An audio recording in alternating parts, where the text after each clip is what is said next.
Hey guys, welcome to the video. Salt here. Today we're going to be going over the companion, the Huras Kubrow. So there was a recent rework on companions and pets, and that's why we're doing a lot of them recently. We've been doing the Kubrows first, and we're going to be getting to a lot of the other pets after the Kubrows are done, which I think will be done today because we're doing 2 videos a day. So today I believe is the very last 2 Kubrows we needed to do, which is the Huras, this one. And then the next video I'll put out today, a few hours after this one, will be the Huras Kubrow. We have the top commenter and the first commenter of the last video, which is actually the same person. It's Montero U. Now, because I'm putting 2 videos out a day, there's kind of like a video in between where I don't give credit to people. So I'm sorry about that, about the video in between where there might have been a different top commenter and first commenter. All right, we have the recent supporters of Johnny, Eddie, and Lil Vio. Thank you so much for your support. Okay, so let's go into the Huras Kubrow here. I had initially thought that the Huras Kubrow was going to be one of the weaker ones. However, upon testing and upon research into the Huras Kubrow, I actually believe this is going to be one of the strongest Kubrows and actually one of the strongest pets in the game for certain specific Warframes. Not for every Warframe, but for specific Warframes. So let's go into the build here. And the build's going to look a lot different. And I want to go over 2 specific Huras Kubrow mods. So if we just type in Huras, we'll get the Huras specific mods, which is Hunt and Stalk. Let me just pull my upgraded ones here. And we'll go over Hunt first, because Hunt is actually pretty weak. It's not a very good mod. And you might ask, like, well, why is it on the build then? And there's a reason for that, and I'll explain when we get to it. But Hunt is the Kubrow charges at a target, dragging them and dealing 120% damage to all in its path. Now, going back to the Sonica Kubrow video that I did yesterday or the day before, I think it was the day before, the Sonica has a similar ability where it hits multiple enemies.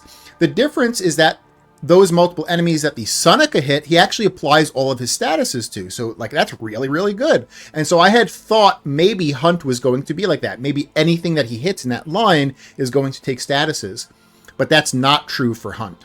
Only the main target that he actually attacks takes statuses. So that makes Hunt kind of lackluster and kind of bad.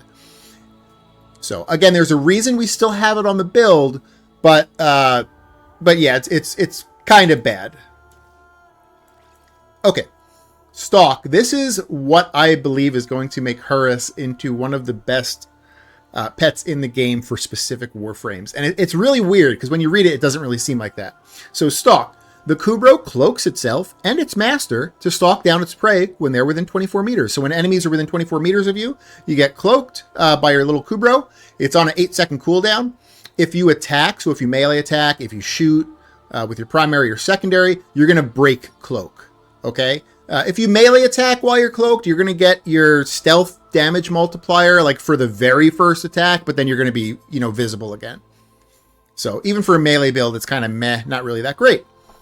So why do I think this is so good? Well, on research into this, Warframe abilities do not break stealth.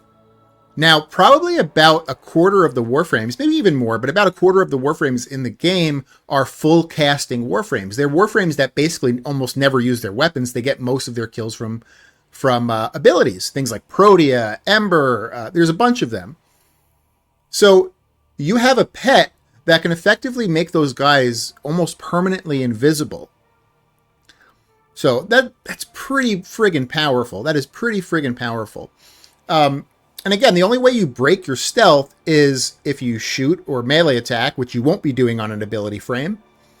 And if there are no enemies within 24 meters, which is fine, right? You kill everything around you, you'll go invisible. But then as soon as there's enemies in the radius again, your dude puts you invisible, because it's only on an 8-second cooldown, which isn't too bad. So only for brief periods are you going to be visible as an ability Warframe. So this is an extremely powerful combo with ability Warframes. Again, it's not going to do great for most Warframes, right? Most Warframes that are like gun platforms or need to shoot their weapons or melee attack, this might not be the best Kubrow for you. But for ability Warframes, you really need to consider this dude. All right, let's put Stalk back on. And we're going to go over the build here. And before we get into the 2 survivability mods that we used on the other Kubrow builds, I want to just give a little bit of a shout out to a commenter, Toxic Sneeze. He said that using Hasten Deflection and Mecha Recharge is also a pretty decent survivability option.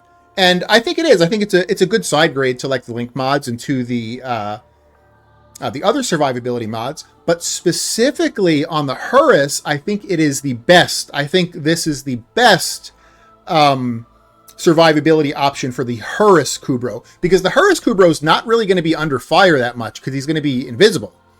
So for that reason, he's only going to take like random damage for like AoE damage, or if something else is, you know, getting attacked and he just happens to be in the way, he'll take some random damage.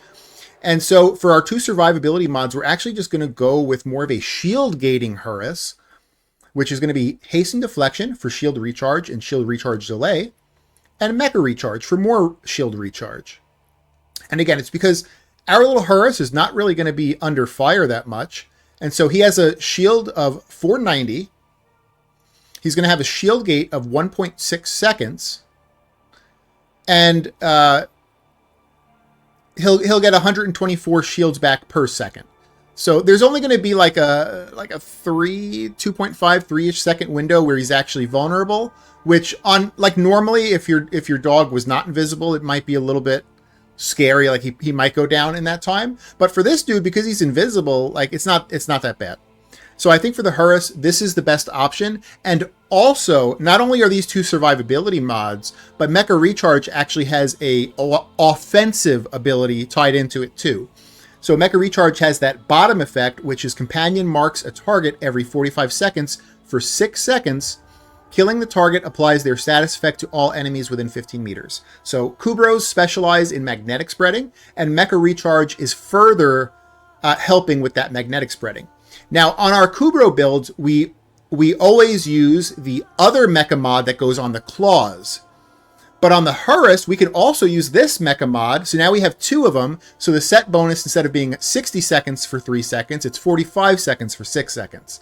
So again, you know, not only are these survivability, but you get a little bit extra offense with Mecha Recharge. Okay. So now we go to this mod here, Synth Deconstruct. Enemies injured by the companion have a 25% chance to drop a health orb when killed. Okay, this combos incredibly well with the Warframe mod Equilibrium, and it also combos if your Warframe just needs some extra health. Now, if neither of those two things are true, then you don't need Synth Deconstruct. That's basically the only reason you'd be using Synth Deconstruct. However, since this Huras Kubrow really combos with ability Warframes, most ability Warframes are going to be using Equilibrium. And so Synth Deconstruct is more often than not going to stay on the build because of that. Okay, now we have 3 mods that I think should always be on the Kubrow builds, which is going to be Resourceful Retriever, or I should say any of the Retriever mods. I'll go over the Retriever mods after this. Primed Animal Instinct, which is going to be Loot Radar and Enemy Radar. And Fetch, which is going to be scooping the loot up for you. It's basically Vacuum, but for companions. Okay, and if we go back to the Resourceful Retriever, I'm just going to type in Retriever, just because this is new stuff. And if people haven't watched the previous videos I've done, they might not know this yet. Okay, there are 3 different Retriever mods, and they do not stack. You can't put, you can only put one of these on. So what are the differences between these 3? Well, Resourceful Retriever is an 18% chance to double resource pickups. Prosperous Retriever is an 18% chance to double credit pickups. So one's resources, one's credits. And we look at Loyal Retriever. What is this one? This is a 13%, so less of a percent, but it doubles credit and resource pickups. Okay, so if you need both of those things, you would use Loyal Retriever. Or if you just kind of want to focus on one of the things here, either credits or resources, you pick whatever you need there. I personally need resources, and that's why I'm picking this one, but any of these are completely fine. Okay. We're using Contagious Bond. When your companion kills an enemy afflicted with a status effect, 50% of that status effect spreads to other enemies within 9 meters. Like I was saying before, Kubrow specialize in magnetic spreading, and Contagious Bond also helps with magnetic spreading. So you have the Mecha set that helps with spreading. You have Contagious Bond that helps with spreading. And let's go to the next mod here. And if you watched the other Kubrow videos, you might be saying, well, where's Duplex Bond? Because Duplex Bond pretty much went here, and every other Kubrow video. Why the hell aren't you using duplex bond? It's because on testing, your little Kubrow gets killed, unfortunately. So let me try to explain this. When your Kubrow uses stalk, he is invisible. He can still attack while he's invisible, and he won't be attacked, which is really nice because he could still spread magnetic freely without being attacked. However, if you use duplex bond, he creates clones that are not invisible, and because he is a melee pet, the clones a lot of times attack the same targets together, and so when enemies are shooting at the visible clones, they're actually hitting your invisible main Huras Kubrow, and so he'll go down because he doesn't really have great survivability. And so for that reason, I don't use duplex because it puts him more at risk, unfortunately. So that's the reason we don't use duplex on the Huras specifically. Okay, so in this slot here, we're going to be using Mystic Bond. After your companion uses abilities with cooldowns 5 times, you may cast a Warframe ability without expending energy. All right, Mystic Bond is pretty good. Mystic Bond saves you some energy because you get free casts once in a while. Now, the negative to this is that if we were not using Hunt, and this is why we're using Hunt. How I said Hunt is a bad mod, but there is kind of a reason why we use it. It's because of Mystic Bond. Because without Hunt, the only thing that we have with cooldowns is Stalk. And a lot of times, Stalk will just keep you invincible for a really, really long time. And so you might only be getting your 5 casts of cooldowns like once every few minutes, and that's not good enough for Mystic Bond. A free cast once every few minutes is kind of ass. So you mix Stalk with Hunt, which is another ability that uses cooldowns, and now Mystic Bond actually works pretty well, and you're getting free casts pretty often with Mystic Bond, because Hunt happens pretty often, and Stalk happens once in a while, so the mixture of both of them actually makes Mystic Bond pretty damn good. Okay, but let's look at alternatives too, though, because there actually is a better mod, but it is situational. So let me type in Bond here. And it's Seismic Bond. So if we read Seismic Bond, while a channeled ability is active, companion melee attacks create a 4-meter shockwave for 30% of their melee damage. That's nice. And also, damage dealt by your companion increases your ability efficiency by 3%, for 12 seconds, stacking 10 times. So 30% ability efficiency. Again, you're using the Huras on an ability-focused Warframe, probably. And so ability efficiency is really good. And that makes Seismic Bond amazing. There's just the unfortunate thing that for Seismic Bond to actually work, your Warframe needs to have a channeled ability, which is not going to be a lot of Warframes. But if your Warframe does have a channeled ability, you definitely want to use Seismic Bond. So you would probably be using Seismic Bond over Hunt.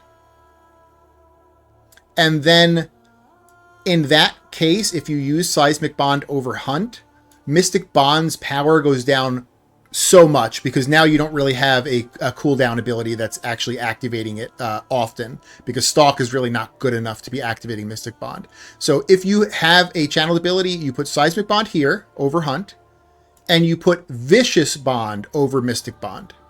Okay, so it would be Vicious Bond, Stalk, Seismic Bond. That's if you have a channeled ability. And Vicious Bond is just a little mini armor strip. It just gives you a little mini armor strip on enemies. So, but without a channeled ability, this is what the build looks like. It would be Mystic Bond, Stalk, and Hunt. All right, we already went over Fetch, so I think we're pretty much done with the Huras build here. Let's go into the claws. The claws are going to look pretty similar to the other claws. So we're going to go with Assassin Posture. So your Huras specializes in magnetic procking and spreading. And Assassin Posture makes it so that your pet purposely seeks out those enemies that have Overguard that magnetic would do extra damage to. So it just kind of makes sense there. We use Bite for critical chance and critical damage. We use Maul for 330% melee damage. We use Precision Conditioning for 385% melee damage and converts all base physical damage to slash damage.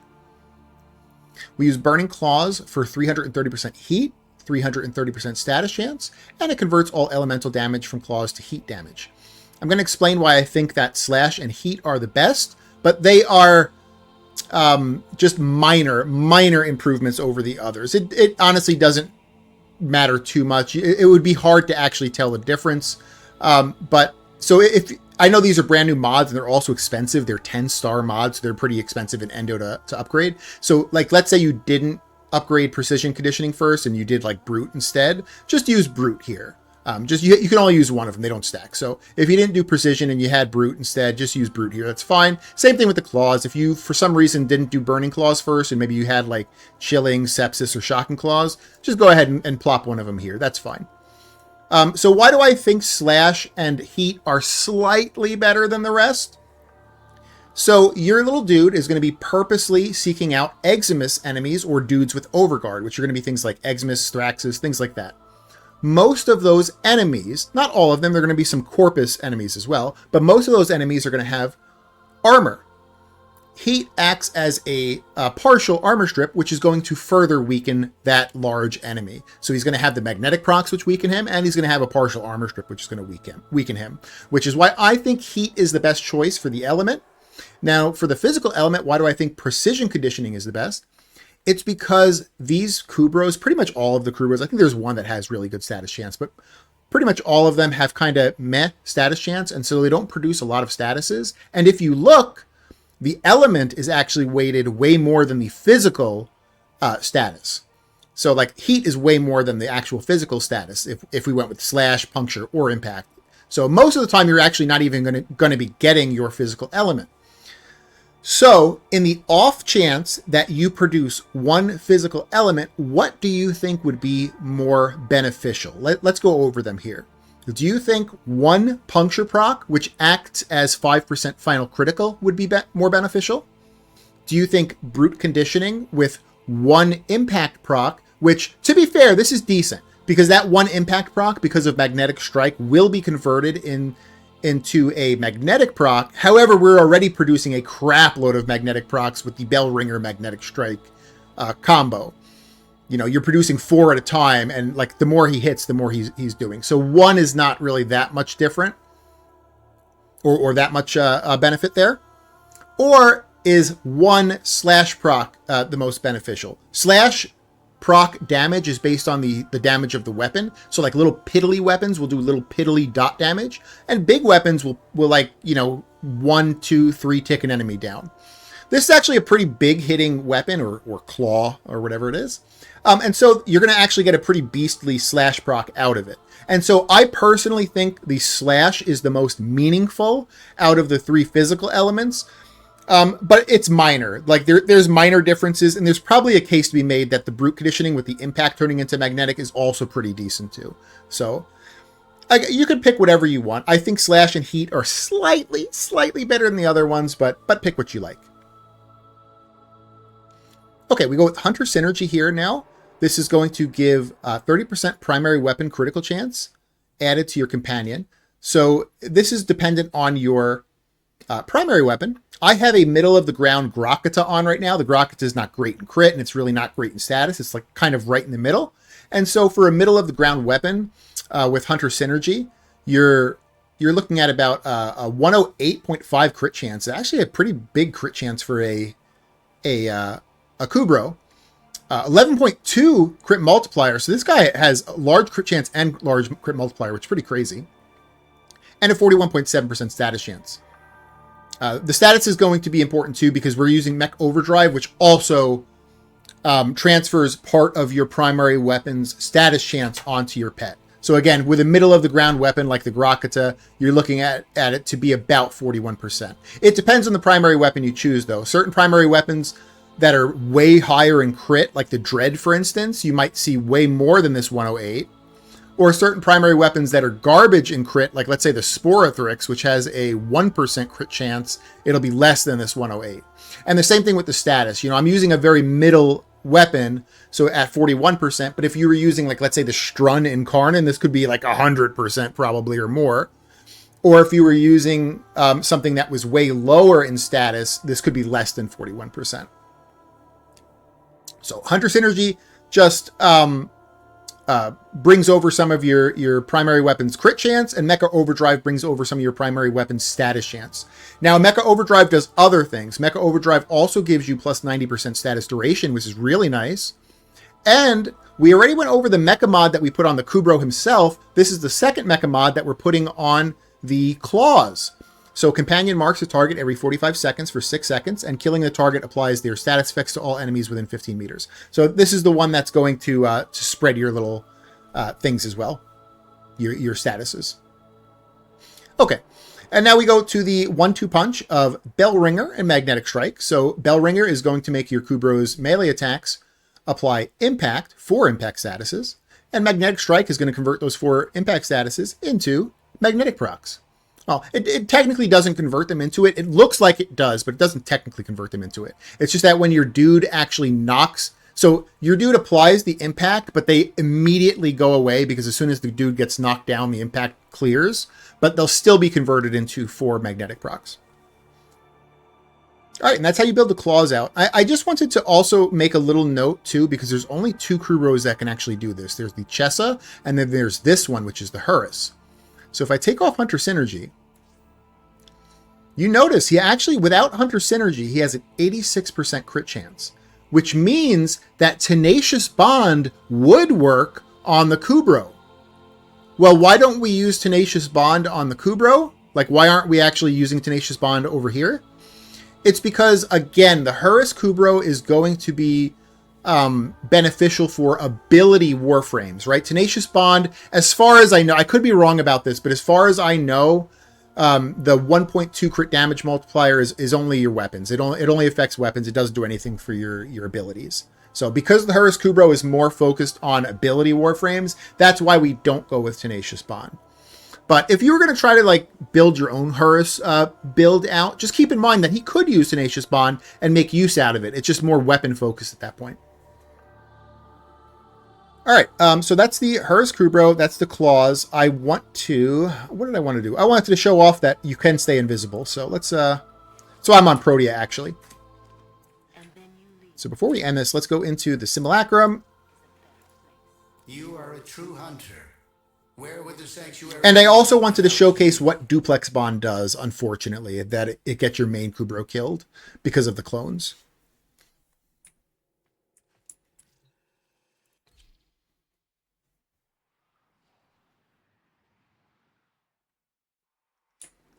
All right, so we're going to spawn in, I don't know why I have 18 and not 20, but we're going to spawn in 18 Exo Ghost Type officers. I'm going to have their AI on, so they're going to be attacking and stuff.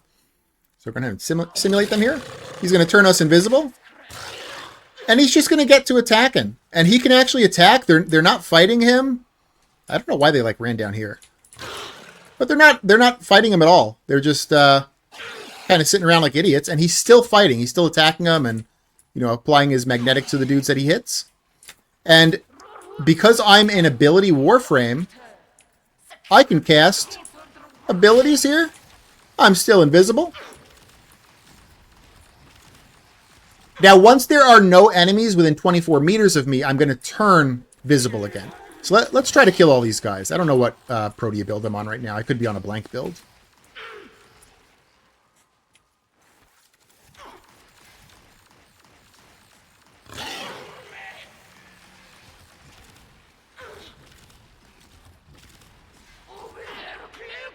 Yeah, it's most of them. There's like 3 guys left.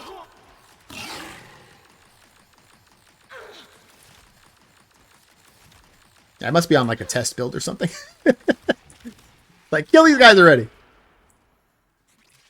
All right, I think that's the last guy. So as soon as he dies, I think I will turn visible now. Yeah, I turn visible because there's no enemies within 24 meters. But again, that's only on an 8-second cooldown. So, you know, I just spawn more dudes in and he's going to go shaboop and make me invisible again. So now if I go to shoot, I turn visible. So that's the unfortunate thing, right? So let me run away like a coward and kill these guys. Okay, let me get him back up. I want to show Duplex Bond off and the unfortunate thing about it. Why we don't go Duplex Bond. So let's go into the Huras here. And I'm going to Duplex Bond over Mystic. Yeah, it's fine. So duplex.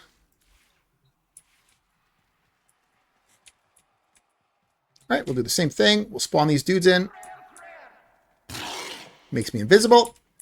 And I'm going to go ahead and you know, do what I was doing here. And now I should be getting clones. You see how those clones are coming out and they're not invisible? The unfortunate thing is sometimes those clones... I'm going to kill these guys way too fast, am I? Aren't I? So those clones, unfortunately, because they're melee, they'll attack the same thing that your main Kubrow's attacking. And these guys will attack the clones and will end up accidentally killing your main dude. It was happening a lot when I was testing before the video, and now it doesn't want to show it during the video. Trust, please. So yeah. So let's get this last guy killed. And I have one more slide I want to bring up. Because not all abilities this works on. So let me go ahead and bring up that slide. Are you ready, guys? Here we go. So abilities that break invisibility. All exalted weapons upon attacking, but just activation is fine. Also, I got this from the wiki. I did not literally check every single friggin' Warframe in the game on this. I just pulled this from the wiki. So, as per the wiki, all exalted weapons upon attacking, Ash's fatal teleport or casting teleport to join Bladestorm, Ivara's quiver specifically when using with Artemis Bow's altfire, Nyx's absorb, Sevagoth's exalted shadow upon reuniting, and Titania's Razor Wing upon activation. So those are the abilities that it does not work with. Keep in mind that the wiki sometimes is like slow to update, so maybe some of the new Warframes might have abilities that also break invisibility. So make sure you let us know in the comments if you're playing any of the newer Warframes and they're breaking invisibility when you do them. But yeah. Let me go back to gameplay, see my beautiful Protea. And yeah, I think that's pretty much it for the Huras Kubrow. I'm going to get that Roxa video up a couple hours after this one. So yeah, I hope you guys liked it. If you liked it, consider giving it a like. If you haven't subbed yet, consider subbing or tell me what I can do to earn your sub. And I hope you guys have an amazing day. All right, bye.